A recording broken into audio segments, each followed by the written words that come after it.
Hey folks, today we'll be talking about a really easy way you can stereo mod a Fender or Squier jazz bass, which requires minimal soldering and makes use of one of your existing volume pots. For more context on what stereo mods are, you can watch my previous video on the subject, but in short, a stereo mod allows you to output your bridge and neck pickups separately through a stereo jack. It's kind of like Rico sound for the rest of us.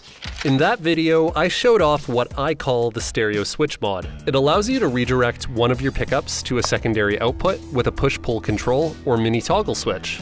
But this isn't the only way to do this.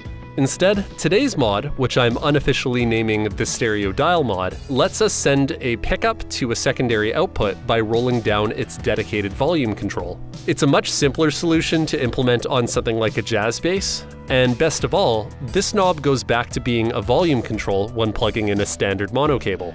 Special thanks to James Dearkin and others for making me aware of this type of stereo mod. While this example is optimized for a jazz bass with passive electronics, you should be able to adapt this mod for other passive guitars and basses with at least 2 pickups and independent volume controls. To be clear, this won't work natively on guitars with dependent or master volume controls, which are hooked up like this. If you want to learn more about the difference between these types of controls, Brasia Toneworks has a great video on the subject. Link up in the corner and in the description. For this mod, you'll need a stereo TRS output jack and a stereo breakout cable to get access to both output channels. Additionally, you may or may not want a new volume pot, depending on how easy it is to rewire the one that's already in your bass. I've got a link to all these components in the description below. Here's what the stock wiring in a typical jazz bass looks like. The first thing you'll want to do is disconnect the stock output jack and replace it with your stereo jack, with the tip and sleeve connected like they were before. Next, on one of the 2 volume pots, you'll want to separate the lug that's connected to the outer casing. It's up to you if you want to do this on the neck or bridge volume. I know these lugs are often folded over, so if you find this too difficult to salvage, you may need to replace your volume pot. Next, you'll want to connect that lug to the ring connector on the stereo output jack. Make sure all the grounds are connected, including the outer casing on the volume pot, and you're all set. When you plug in a mono cable, this connection will get grounded, making the volume pot and bass work exactly like they did before.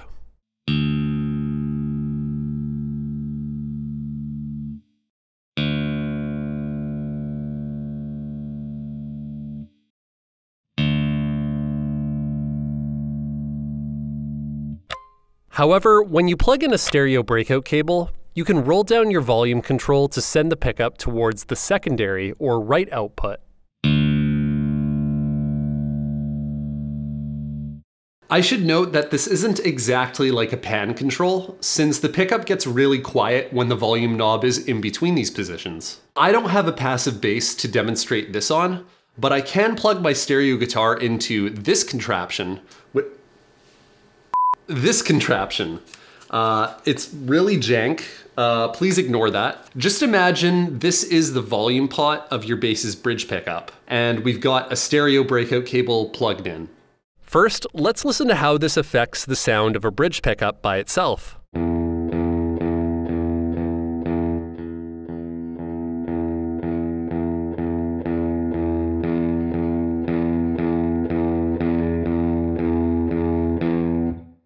And if we include the neck pickup, which stays on the left or primary output, here's how things sound.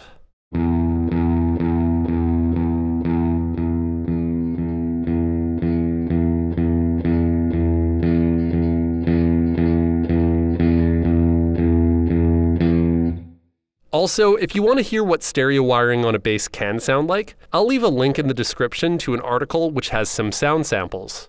So, to conclude, the main advantages of this stereo mod over the switch mod are that it's much simpler, requires fewer parts, leaves you the option to use a push-pull pot for another purpose, and is completely invisible. You'd have no idea this mod is installed unless you plugged in a stereo breakout cable. A downside to this mod is that you technically have a small amount of crosstalk between the left and right channels, due to your volume pot acting as a 250 kilo ohm resistor between them. This means that your neck and bridge pickups might sound slightly less isolated from each other when you use your bass in stereo. You can likely reduce this crosstalk by choosing a higher value volume pot, like 500 kilo ohms.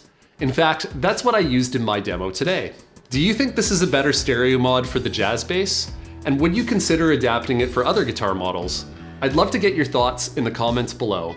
Thank you for all the new viewers and subscribers we've recently got, and I'm glad you're all here. I want to keep making more videos like this, not just about stereo mods, but eventually I want to branch out and talk more broadly about guitar wiring and mods in general. Stay tuned for the next video. We're going to be talking about stereo wiring yet again, this time with Telecasters. See you then.